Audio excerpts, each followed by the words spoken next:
Hi everyone, welcome to our first ever stream. My name is Gail along with Erich, Darren, Charles, and Robert. We also have a very special guest from Group 4, Erinn Mijares. For today's stream, we will be talking about FPS games and its effects, our opinions, and thoughts about it. So for the first question, I want to ask our special guest, what other FPS games do you play other than Valorant? For me, I play CSGO, Apex, um, and other than that, I played COD M like last 2021, but I stopped. But that's all for me. Okay, so how about you guys? Do you play any other FPS games? How about you, Gil? For me, I used to play COD. Other than that, the Valorant is, Mm, did you find COD enjoyable though? yeah, at the time, I used to have someone. Mm. How about you, Robert? Oh, all right. After me, my most played FPS game as of this year and last year would be Left 4 Dead 2. It's pretty underrated, but I really enjoy it. My least played would definitely be CSGO and Valorant because I'm not really into the competitive FPS gaming scene because my skills aren't really that good in that is within that level of gaming. I don't really see myself fitting in. I see. That's an interesting answer though. How about you, Zaren? I used to play COD then So COD M lang. call them and all. Okay. How about you, Charles? For me naman, my most play FPS games this year Apex Legend, but last year I usually play Call of Duty Warzone and COD M and other FPS games as well. I have this question for you, Charles. Kasi I think you can play Apex in PC and PS3 ba yun? I think PS4, PS5. Not sure. Ayun, PS4. So, you use PS4 to play. Yes, I use PS4 to play it today, but last year I used to play it on my PC. So may PC ka noon. Ngayon wala na. Until now, may PC pa rin naman, pero di ko lang ganun ginagamit. So next question is, what is your opinion about the effects of FPS games? Gil, go. For me, FPS games certain effects depending on the one playing it. Like it has negative effects such as disrupting your time management for studying and such or priorities ganyan. And it also has positive effects like especially for it, wait lang. Especially for developing your social skills playing it. Ikaw, how about our special guest, Erinn? For me, it has advantages and disadvantages. But FPS games can help us to gain our skills like coordination, critical thinking skills, and such things as that. But the disadvantages, like for example, if you play too much FPS games, your eyesight can have problems, or yeah, you can lack sleep or time for your family, friends, and even to go outside to feel some fresh air. That's all for How about you, guys, Charles, Robert, and Jaren, do you have the same ano lang din or meron pa kayong dadagdag? Okay, for me naman, FPS games, in my opinion, can be quite entertaining and give us an opportunity to play with our friends and have a good time. So you're much more into the positive effects of gaming. Gaming. Yes. How about you, Robert? As for me, I think the negative effect that stands out the most from FPS games is that it demands a lot of time from the player if they actually want to get good at the game or have an exceptional skill level. So therefore, these games implement a ranking system which might seem easy on paper, but once you get into it and actually play these ranked games that are organized by the game's matchmaking systems, you start to realize that you fight significantly harder opponents as you progress with your rank, and sometimes there are people who say things such as the loser's queue, which is basically if you are losing multiple games in a row, you get demotivated, and the game supposedly places you in a queue wherein you are paired up with players that don't have a skill level that is either higher than yours or the same as the rank rate. Those are my thoughts on this one negative effect because it's what stands out the most to me. I see. That's a good insight. For me, I agree with all of you na may negative and positive effects yung paglalaro ng FPS games. So, I think mas nag-stand out sa akin din. I mean, it depends talaga. I think it depends on the player or the person itself, since if you let na ma-distract ka sa isang game or you cannot manage your time well, then I think dun papasok yung negative effects on you. And I think FPS games or any other games in general, it helps people escape reality din. Since lalo na nung around pandemic, I think dun nag-hit yung madaming players, yung nandiyan na yung Valorant, ganun. So that's all for me. So moving on to the next question. Do you agree that FPS games affect students' academic performance negatively? For you, Erinn, how do you think that it has negative effects? For me, yes, because like Robert said earlier, it takes a lot of time to play such games like FPS games. And it really, if you really want to be good at that game, especially like for example Valorant, if you want to have a higher rank, it's required to have a lot of time for in your hand. But for students, it can be hard because it's hard to do you call this? Parang you lack time when you are a student because you have a lot of tasks to do, assignments and such things. That's for me. Ayun. So thank you for that opinion and insight. For you, Gil, do you think that it has negative effects on studies? Sometimes it does affect me when mas pinipili kong mag-play instead of managing my time well. Okay. I completely agree with you since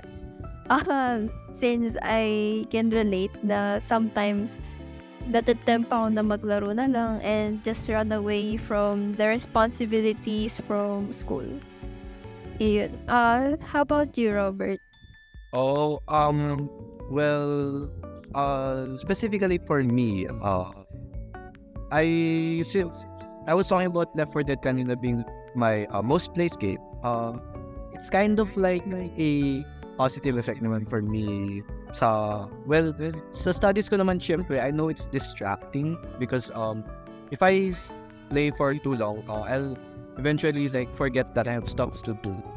Pero getting into the game was what got me into a friendship a long time ago, because they bought me the game and we started to like play it a lot. Then eventually naman we hung out in real. Pero yun na rin, it's like the double-edged sword. When you play these kinds of games, yes, you will have good times with your friends and you will be able to pass the time easily while making good and fun memories. But at the same time, you might also forget about your responsibilities such as schoolworks, housework, chores, and such. That's it from me. I see. So, I like the word they use na double-edged sword. Tama ba? Yeah, tama. Ayun. So, I like the word that you use. Okay, so moving on. So, do you think that playing FPS games negatively influences your mood? Nababad trip ka ba pag katapos mo maglaro, or while in the game nababad trip ka? Yeah, most of the time, nababad ako. Bakit? Stick. Kapag stick ka, no? Pero most of the time, I enjoy it. Okay, thank you for that answer, Gil. How about you, Charles? Sometimes yes, it does. Especially like I lose 4 times in a row, and especially it happens to me a lot of times. And there's at times as well that my teammates was so bad at that game, and I was trying my best to win the game, and they were always like dying time by time. And then yeah, that's it. Okay. Okay, so relatable. Sobrang may times din na nakakainis talaga maglaro ng FPS games, lalo na pag competitive yung game. I think kasi may nakasalalay din, or like yung rank mo, then yung mga kasama mo ganun pa. So relatable. Okay, so how about you, Zaren? Does it negatively affects your mood? For me, sometimes napabadad din ako because ayun nga, same with Charles. Sometimes we're strict.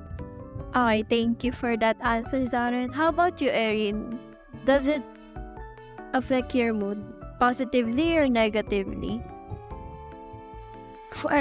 Excuse me. For me, both, because like they said, sometimes lose streak and sometimes lose streak, which gets me in the good. But sometimes also my teammates are so bad that I couldn't understand why they are that bad at this game. But most of the time I enjoy it because of my friends. They make it enjoyable and fun. That's awesome. Okay, thank you. If it affects you negatively, how do you cope with it? Like, how do you paano mo siya i-sort out? Ganun. Or paano mo i-handle? Alright. So well, I can't really get much of a say in this because I don't usually play rank in FPS games. Pero of course when I play and unfortunate things happen such as disconnecting, getting lagging, which is it's irritating naman. And of course it's normal for someone to get upset about that. Pero when I play these games kasi, I start off with usually cheery mood and I'm usually with my friends. But when the opportunity comes that I suddenly get heated up or upset about something that happened during my time playing, how I can cope with this is that I simply take a break from the game, or rather, I just want to watch my friends play it. This and when I take a break and get off the game, I usually either play more relaxing games, such as Minecraft and Roblox, or I take a nap and if I have to, then I'll do my schoolworks that are pending. That's it. That's it. Okay, thank you for that answer. So, um, do you think that you can manage your time effectively even though you're like playing games? Kunwari, hati ba yung time nyo sa games and school? Kahit, for example, pagka uwi nyo ng school, do you play games ba first or do you do your homeworks first? Sige, Gil, you can answer this question naman. Personally, none of the above. Natutulog na. Kaya pala laging wala sa GC. Hindi nasagot sa GC. Pero for me, I think prioritize my studies kasi hindi naman ako sumikwet unless may kaya sa akin. If someone invites me, then ayun, yung una yung PSP. Ayun lang. Okay, so how about you, Zaren? The above din kasi nasa tulog na din ako. Ano ba yan? And I'm playing games that yung palagi because ayun nga, minsan tinatamad ako or wala ako sa mood na laro. Mga antungkit ka grupo ko. Lagi na lang tayo natutulog. Okay, so how about you, Charles? Ikaw, natutulog ka rin. Well, for me naman, FPS game doesn't like study that much kasi mas pinipili kong kumala with friends yon. In most of the time, yun yung distraction ko on stats. Hindi FPS game. Ito naman, gala. Yung dalawa, laging tulog. Ikaw, gala. How about you, Robert? Alright. Sa akin kasi 50-50 and depende sa circumstances. The time I usually go home is usually minsan agad-agad, so 1 p.m. Minsan naman I like to stop by if my friends are eating outside for a bit. So I'll go with them. Tapos I go home at 3 p.m. or 4 p.m. So pag uwi ko naman, depends on the time rin kasi. Pag maaga at 1 p.m. usually productive ako. And it's either I start doing my homeworks or I play if wala naman akong masyado gagawin and minor tasks lang. Pero if late ako na umuwi, sometimes I take a short 1 hour nap na nagiging 3 hours like the other. It's na tapos minsan naman like I eat dinner early, which is kind of weird kasi I don't eat my packed lunch after school. But if I go home late, because I usually spend my money to eat outside. Pero yun na rin, after that, I just do any schoolworks that need to be done on a paper or a notebook, and then I go to sleep. That's it. I think eto medyo out of topic, but like you said, you eat dinner early. I think we're just the same since I eat dinner like mga 6, 7, ganon. I think that's pretty early na din. Okay, so anyways, moving on. For the next question, how can you lessen the negative impact of frequent FPS games use on your academic performance? For you, Gil, paano mo nababawasan yung negative impact of yung distractions of FPS games, ganon, yung the negative moods or like negative emotions that you feel playing this game? How do you lessen it? First of all, I try na mag-play always with friends para at least hindi bad trip na bad trip, ganon. Then for my studies, para hindi siya of course, time management. And minsan ginagawa ko mechanisms yung prize if nagawa ko gawain ko is to play at games. Okay, so I like that strategy that you use na yung parang prize mo yung paglalaro ng FPS games or other games. Tama ba? Yeah. Para hindi na Ayun. It was guilty then. So, how about you, Zaren? Sa akin kasi may tawag na ito.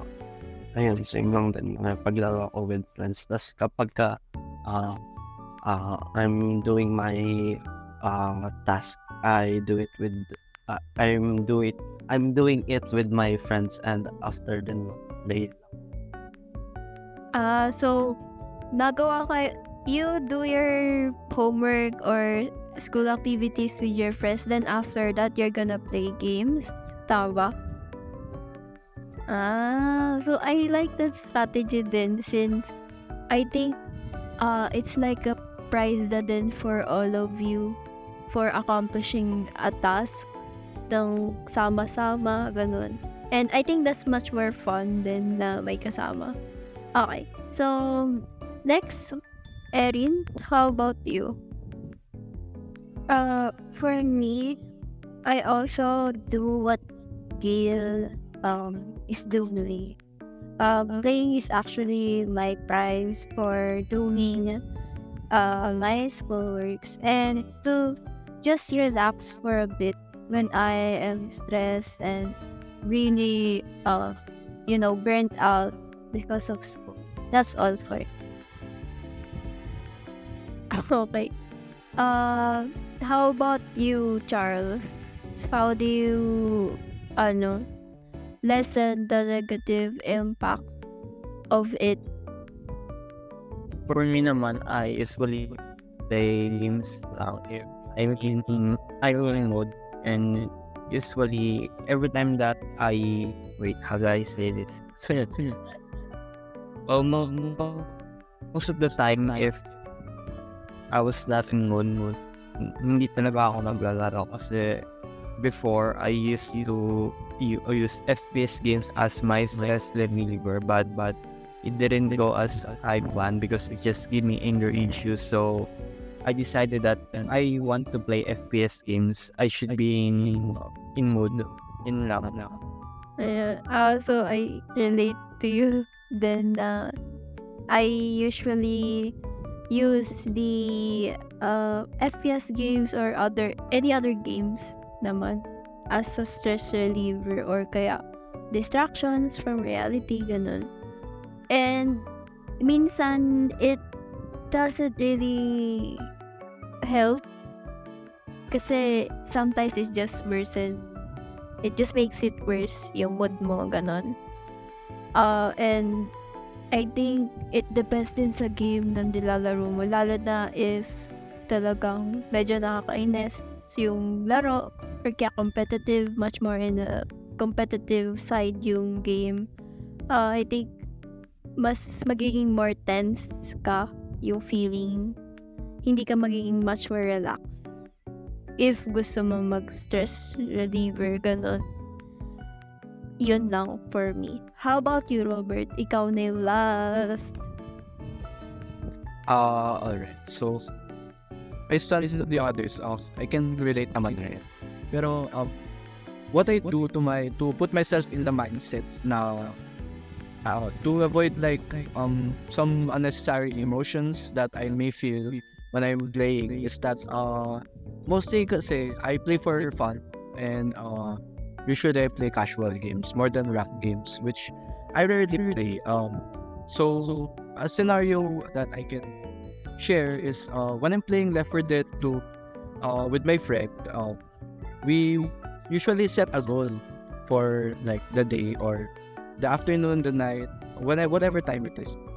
That goal could be anything like beating this particular level at this difficulty, and we're not stopping until we're done. And it's kind of like the type of motivation where you're since you're with your friend, you're more likely to achieve it together, and you're gonna have, even if you fail, and um, even if you fail to do the thing in your first quiz, you'll have a good laugh about it with your friend. Because to me, it's not about the how much you failed, rather it's how much you've learned and how much good memories you've made playing with the people around you, and overall the experience you've had with the game as a whole. And if you're happy with it, then I'd say you should go stick with it. But if you think it's not for you, then I think personally you should start looking for other games that maybe you'd be interested in. That's all. So for the last question, how often do you play FPS games? Like how many hours in a day do you play it? How about you, Gil? For me, I usually play 3 to 4 hours. So it's not di naman araw-araw yung Yep. Kapag ka may nag-iino na. Okay. How about you, Zaren? How often? I used to play every day, but now it's rare lang kapag may nagaya. And I used to play for 8+ hours, and I usually start Dog.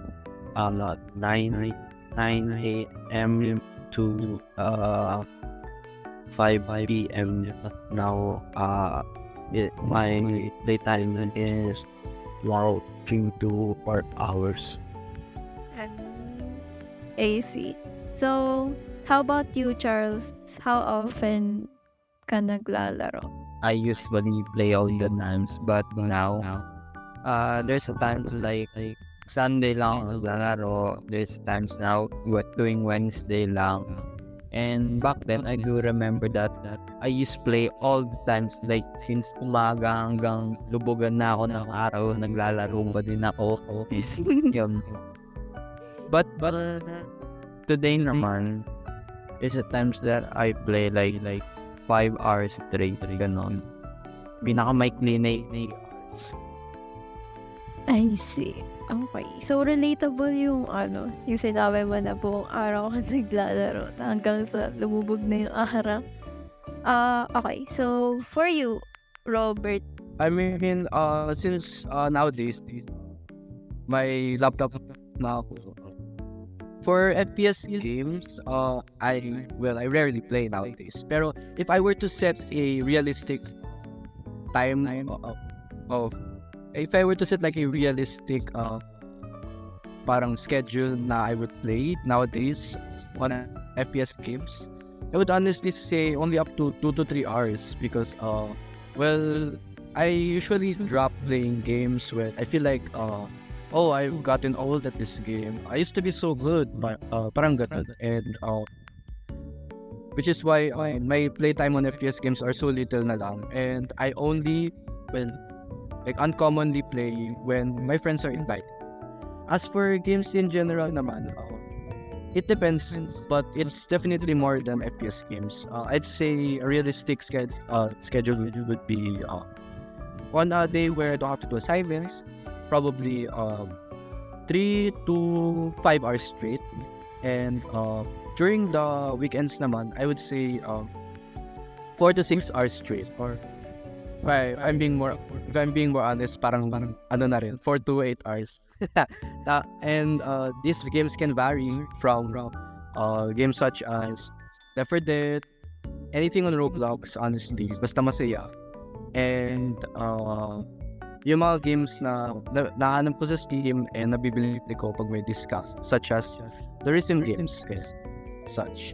So my opinion on this matter as a whole is that you can have a set amount of playtime for FPS games and any game you play in general. But you have to realize and make sure na you are not overextending your stay, and remembering that there's other things you have to do.